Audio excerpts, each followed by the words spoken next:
wabarakatuh. Emping-emping, opak-opak, kakuping, tapi kira kompak. Assalamualaikum warahmatullahi wabarakatuh.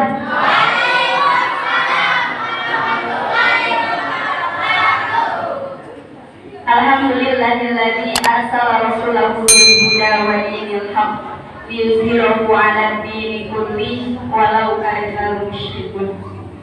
Asyhadu an la ilaha illallah wahdahu la syarikalah wa asyhadu anna Muhammadan abduhu wa rasuluh la nabiyya ba'dah.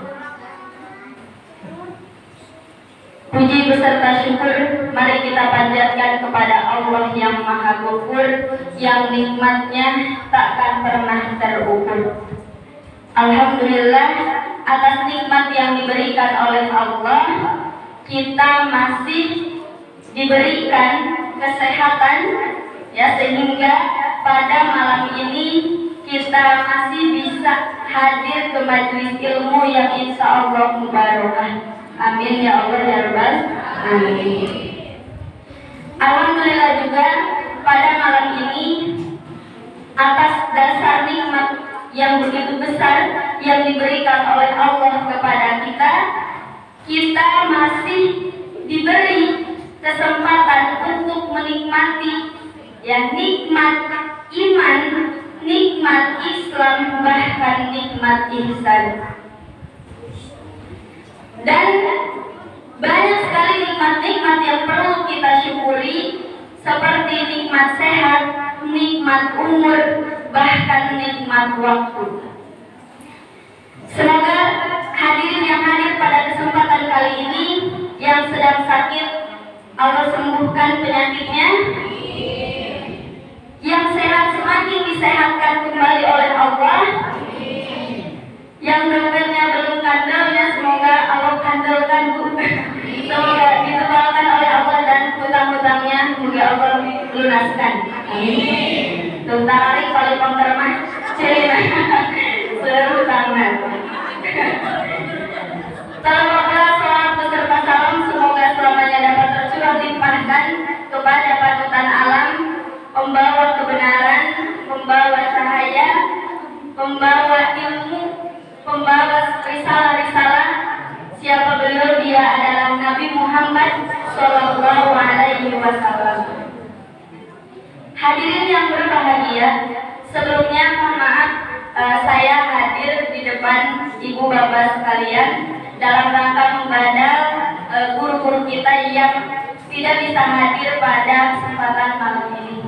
Mudah-mudahan apa yang nanti saya sampaikan dapat diambil ilmunya, dapat diambil manfaatnya, dan ambil yang baiknya dan tinggalkan yang buruknya.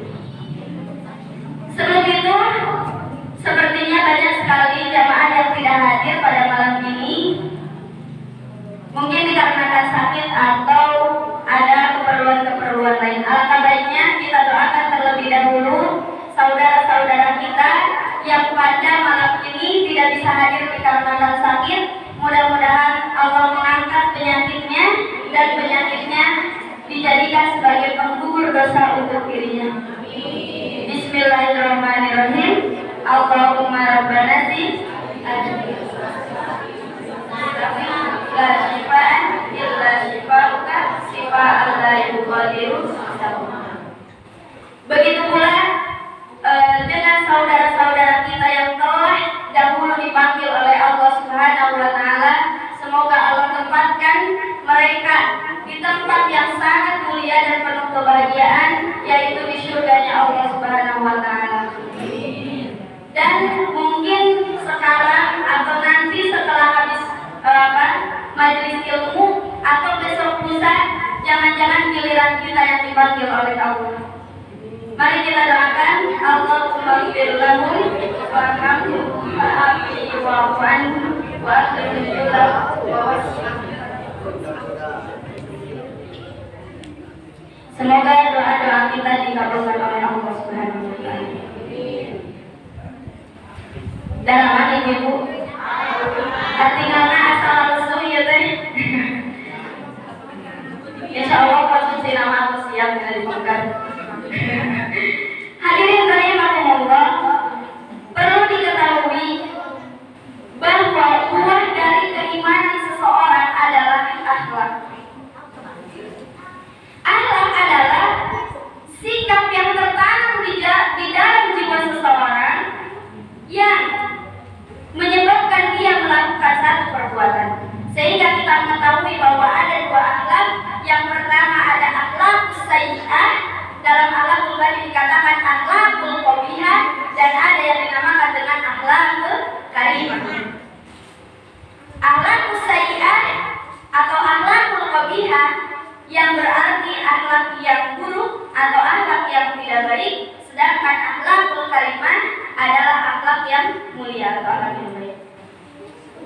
Nah, akhlak itu adalah buah dari keimanan seseorang.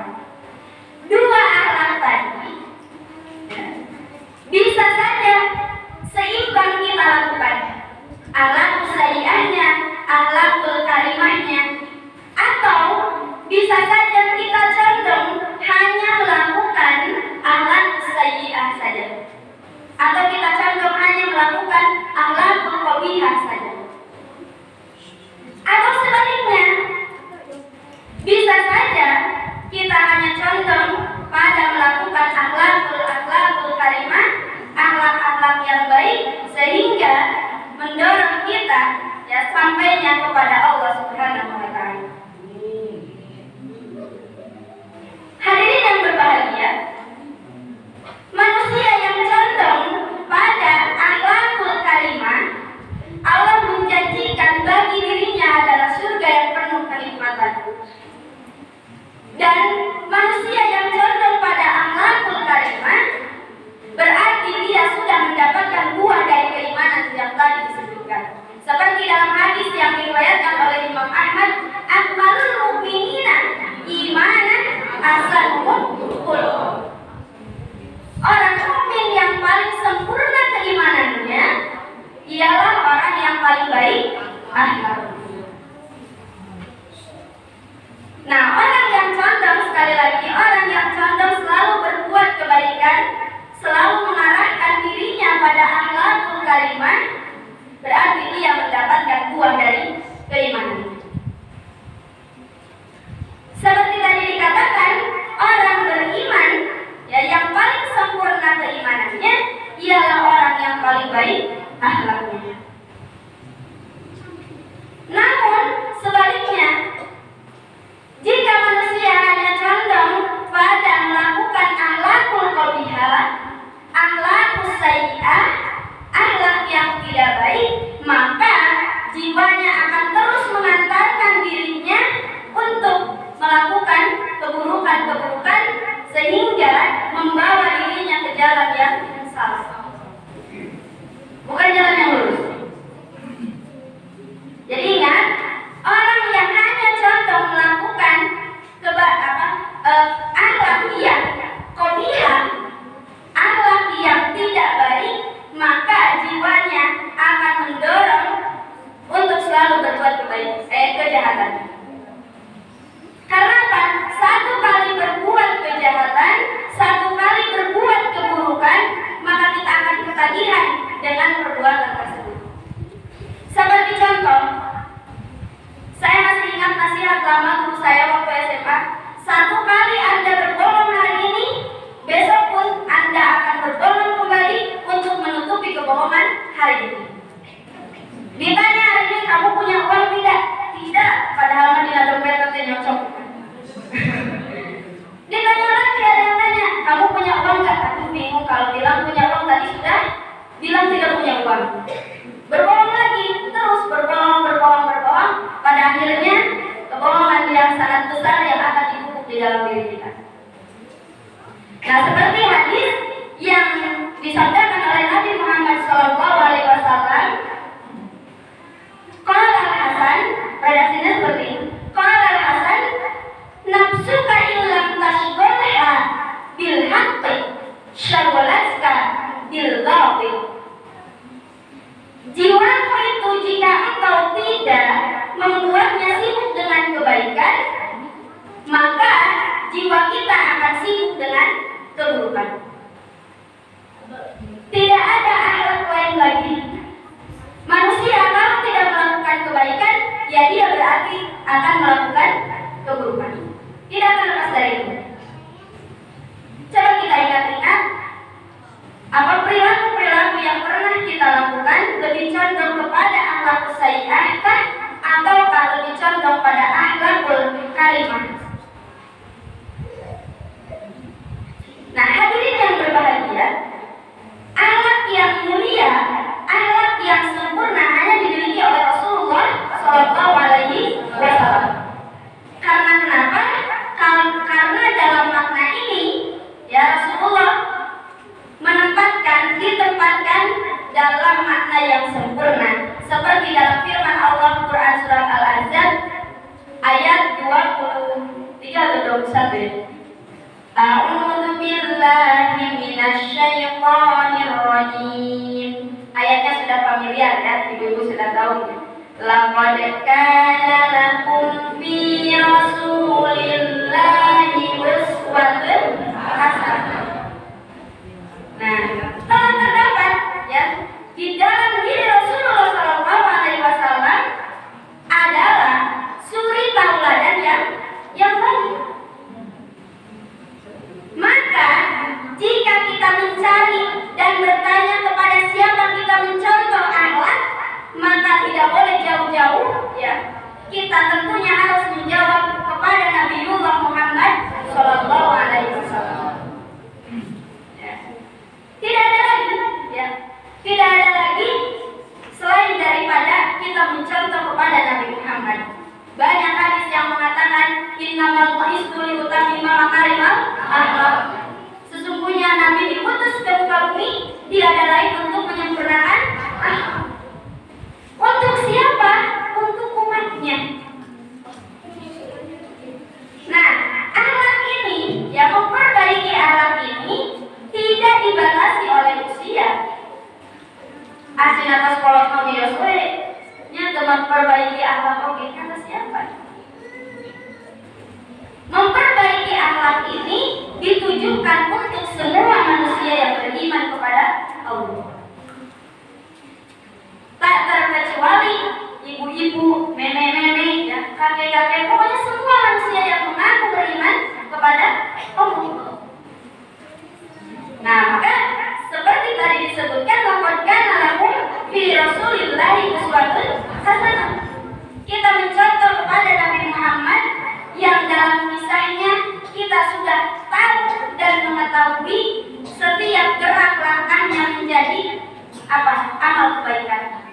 Ucapannya menjadi hadis, perbuatannya menjadi hadis.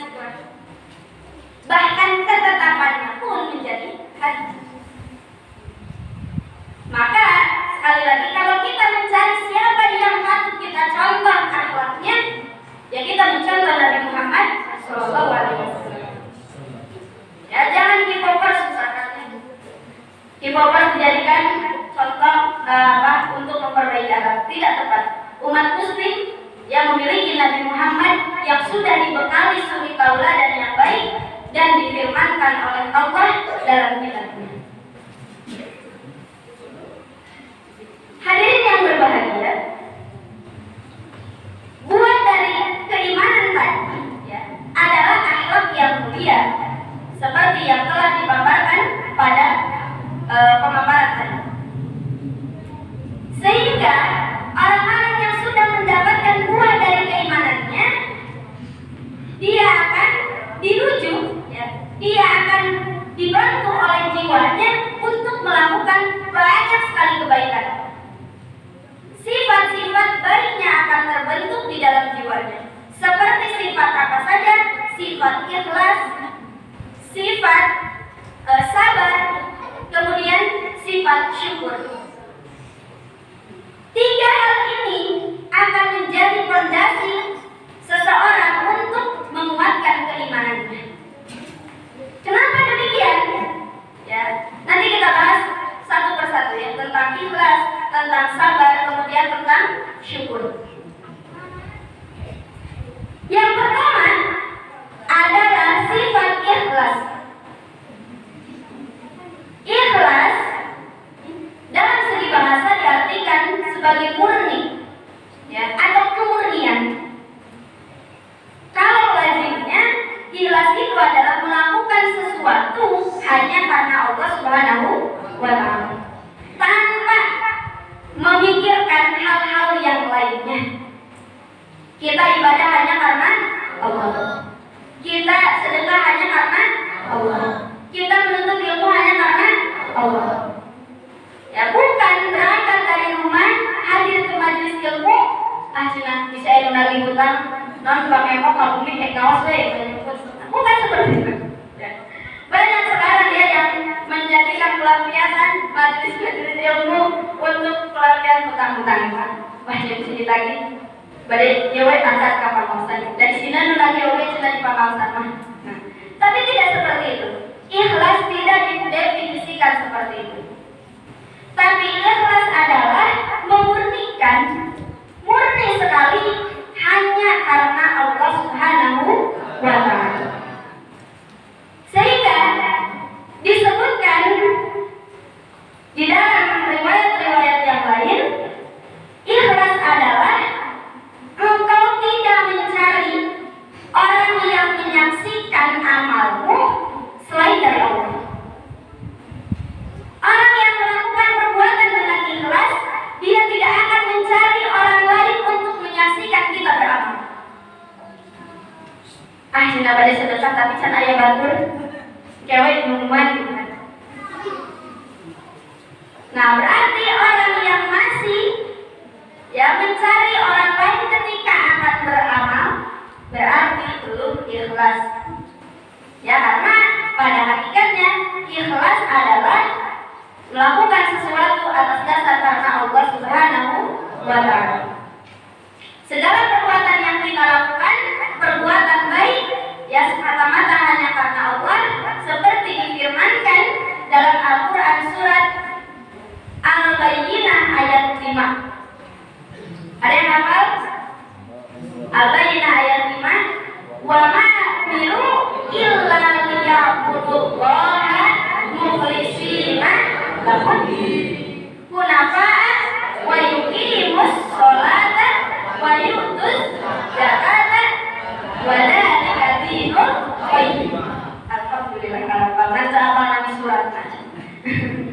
Nah, di sini dijelaskan wa ma umiru illa liya'budullaha mukhlishina lahuddin.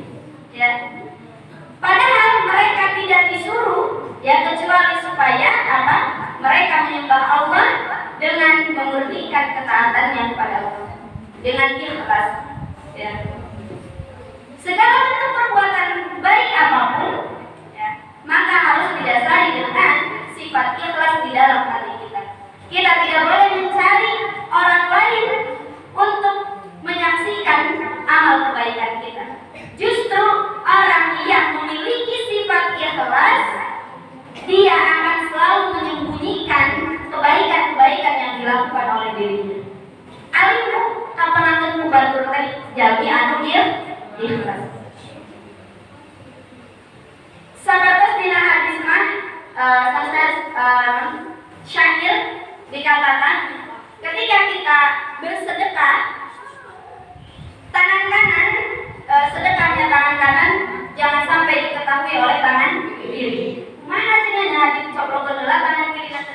Bukan seperti itu. Artiannya tadi, ketika kita sedekah jangan sampai kita menyengaja menghadapkan diri kepada orang lain. Cina asis lain murah. Kapan kok tadi di kanan kiri selain. Nah, kata tes belum ikhlas. Banyak sekali hal-hal yang menurut kita sudah dijadikan amal kebaikan, padahal belum tentu di hadapan Allah itu jadi kebaikan. Ya, seperti tadi kan hadir ke majelis ilmu, niatnya tidak ikhlas. Awalnya majelis talabul ilmi ini sebuah kebaikan, tapi karena niatnya tidak ikhlas, maka jadi salah sekarang. Ya, maka wa ma umiru illa liya'budullaha mukhlishina lahuddin. Ya, artinya padahal mereka tidak disuruh kecuali supaya mereka menyembah Allah dengan memurnikan ketaatannya dalam menjalankan agama yang hanif, yang sempurna. Nah, dan apalagi wa yuqimunas shalah wa yuqimus sholata wa yu'tuz zakata wa dzalika dinul qayyim. Dalam hal apa saja, wa yuqimus shalah, dan mendirikan sholat. Sholat selalu disandingkan dengan zakat, wa yu'tuz zakat. Setelah kita melakukan ibadah kepada Allah, sholat, maka lanjutkan ketika kita punya harta yang wajib dizakati, maka keluarkanlah zakatnya. Jangan ditimbun. Ya. Karena tak bisa saja harta yang kita miliki adalah sebuah ujian yang diberikan oleh Allah kepada kita. Jangan-jangan hari ini kita bersenang-senang, itu bukan nikmat, tapi apa? Tapi ujian yang diberikan oleh Allah. Yang terus bukan jinan ikhlas. Kedah ada ikhlasnya. Ikhlas saya di buku malage sanes gitu ya banyak. Pada dia yang membantu ikhlas. Sanes itu. Definisinya sanes. Syekh Imam Nawawi Al-Jawi menyebutkan dalam kitab Nasra'il Ibad bahwa tingkatan ikhlasnya seseorang yang paling tinggi adalah membersihkan perbuatan dari perhatian makhluk, di mana tidak ada yang diinginkan dengan ibadahnya selain kepada Allah. Ya, sekali lagi, tingkatan ikhlas yang paling tinggi adalah membersihkan perbuatan dari perhatian makhluk, di mana tidak ada yang diinginkan dengan ibadahnya selain kepada Allah Subhanahu wa Ta'ala, bukan mencari pujian, bukan mencari harta, ya, bukan mencari perhatian manusia. Nauzubillah min dzalik. Awalnya perbuatan baik karena dalam hatinya didasari dengan ingin dipuji oleh orang lain, maka akan menjadi penyakit hati yang disebut dengan riya. Ar-riya. Dalam hadis dikatakan riya termasuk pada syirik kecil. Syirik kecil dikumpulkan menjadi syirkul akbar, dan syirik besar. Nah kan waktu lalu saya menyebutkan dosa-dosa kecil kita lakukan terus-menerus, maka akan menjadi dosa besar. Seperti contoh apa? Ya, tidak saling menghormati antar tetangga, itu juga dosa. Bertengkar antar tetangga satu dengan tetangga yang lain, itu dosa. Ya jangan kira ibu padahal bahagia eta naon dosa. Dalam hadis tidak boleh kita ya lebih melebihi 3 hari. Padahal salah hadisnya ulah melebihi 3 hari. Anjing waktu dihapusan 3 hari ulah di nya harus segera meminta maaf. Ya, Allah juga maha pengampun. Kenapa manusia ya yang lebih lemah daripada Allah, ya Allah yang maha segalanya tidak bisa memaafkan kesalahan manusia. Nah, jadi sekali lagi tingkatan ikhlas yang paling tinggi ya adalah membersihkan perbuatan dari perhatian makhluk, di mana tidak ada lagi ya yang diinginkan dengan ibadahnya kecuali mengharap ridho Allah Subhanahu wa Ta'ala. Nah, dalam kitab Riyadhus Shalihin bab pertama disebutkan bahwa ikhlas adalah salah satu syarat diterimanya amal manusia. Sekali lagi, ya ikhlas adalah salah satu syarat diterimanya amal manusia. Jika ya manusia tidak ikhlas dalam melakukan pekerjaannya, ya maka tidak akan diterima amalnya oleh Allah. Itu dalam kitab Riyadhus Shalihin bab pertama bab niat disebutkan bahwa ikhlas niat sebagai salah satu syarat diterimanya amal. Saya umpamakan ikhlas itu seperti gelas yang terisi air putih tanpa diteteskan air keruh, bening warnanya. Itu ikhlas. Ibadah kita kepada Allah pun sama seperti itu. Tidak boleh diiming-imingi atau tidak boleh dicampur adukan dengan hal-hal lain selain yang kita hanya kepada Allah. Sulit ya Bu, memang itu sangat sulit jiwa kita perlu proses yang sangat lama.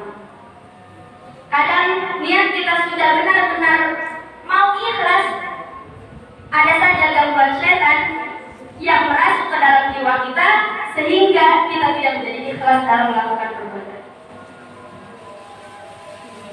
Nah, seseorang yang sudah ikhlas, ya, berarti ya dia akan mampu, ya, dan akan menanamkan sifat yang kedua yang tadi disebutkan adalah sikap sabar. Sabar we, sanes we. Sabar we, cenah di buku maget, sanes we.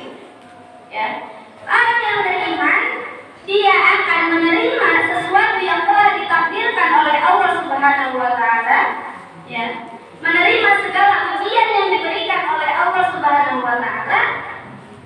Ya, dalam artian sabar di sini adalah kita telah melakukan ikhtiar yang maksimal.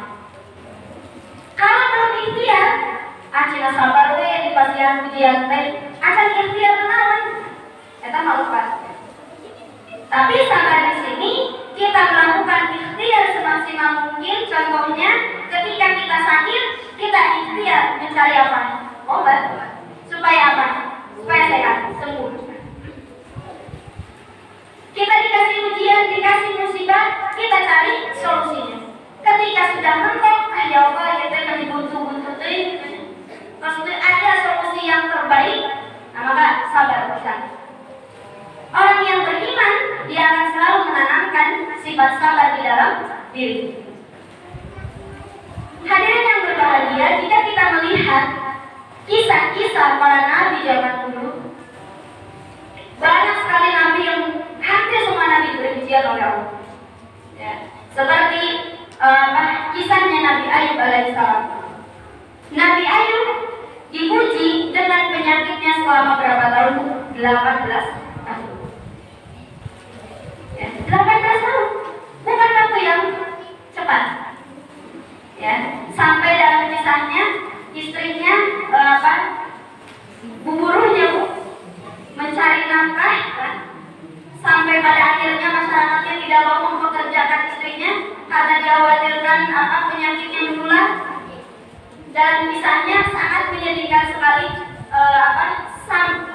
sampai menjual ikat rambutnya untuk makan Nabi Ayub dan istrinya.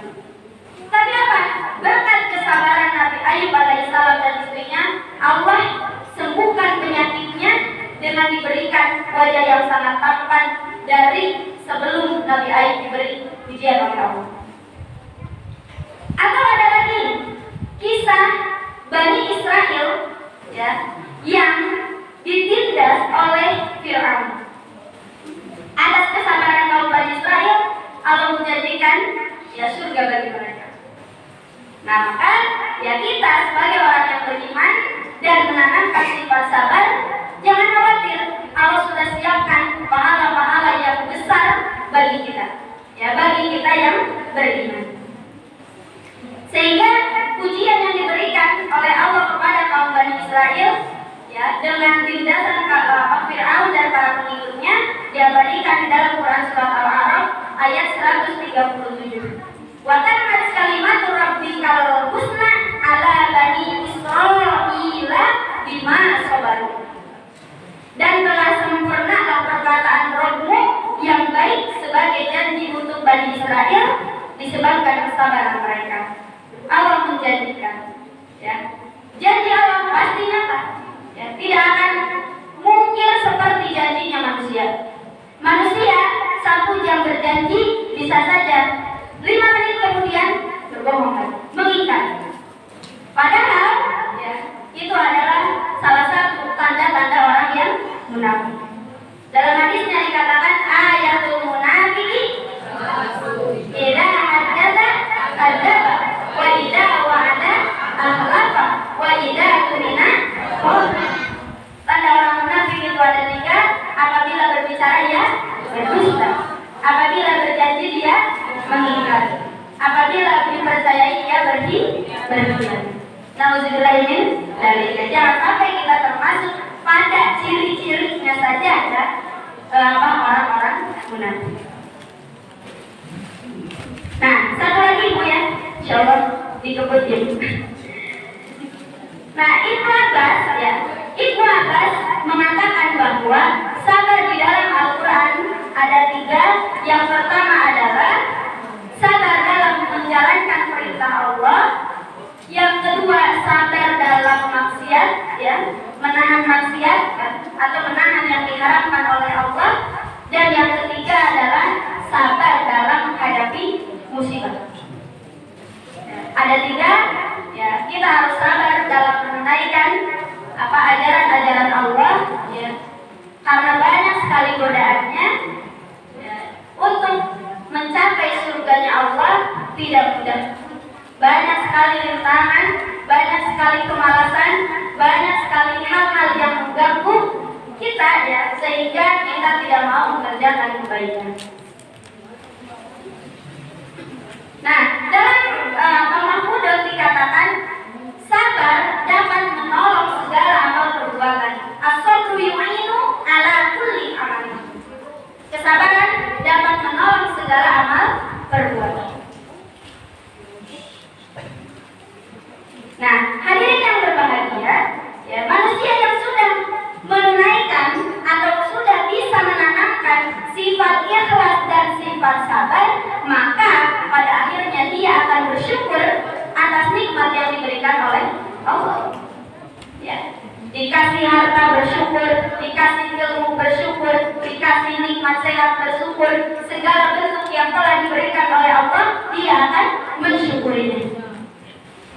Hakikat bersyukur ini disandingkan oleh Allah dengan zikir. Dalam Al-Quran surat Al-Baqarah ayat 152,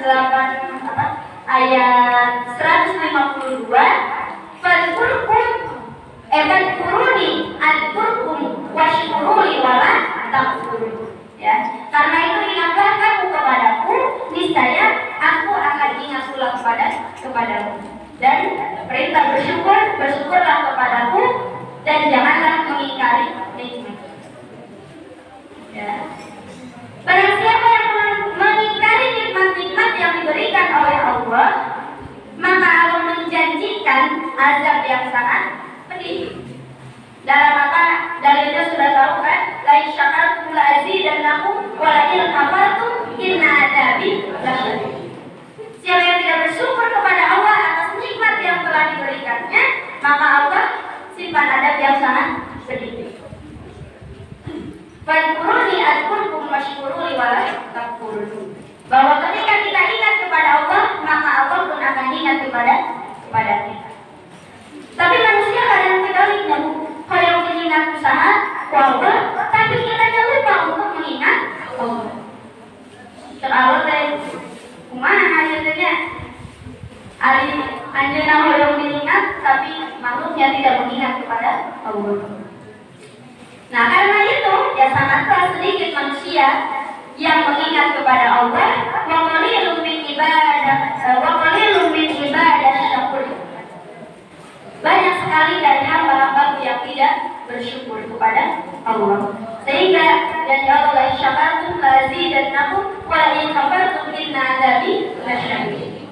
Bahwa Allah menjadikan siksa yang sangat pedih bagi orang-orang yang tidak bersyukur atas nikmat yang diberikan oleh Allah.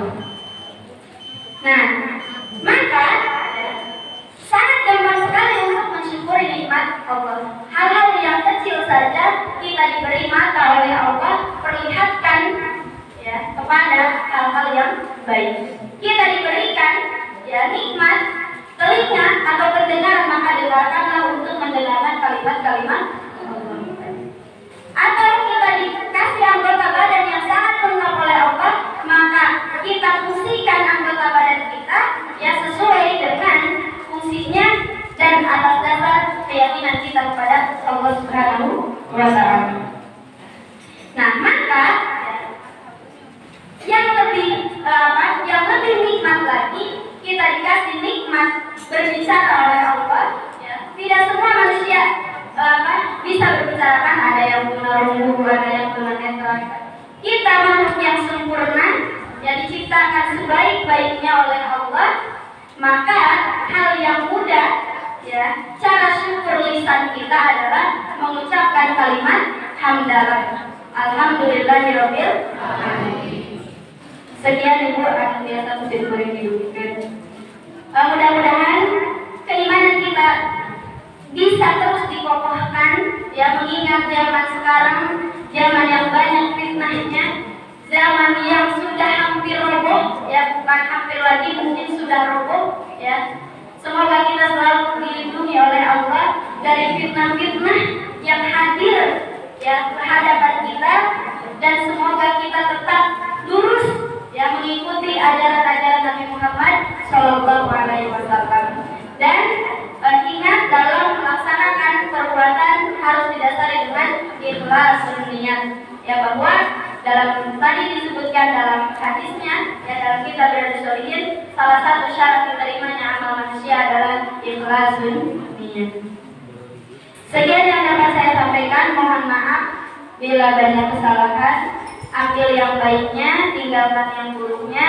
Semoga semuanya baik, ya, dan bisa dimanfaatkan oleh diri saya sendiri khususnya dan umumnya bagi ibu bapak semua dan hadirin yang hadir pada malam Sabtu yang insyaallah mubarak ini. Amin. Rabbana atina fid dunya hasanah wa fil akhirati hasanah wa qina adzabannar. Unzur ma qala wa la tanzur man qala. Wassalamualaikum warahmatullahi wabarakatuh.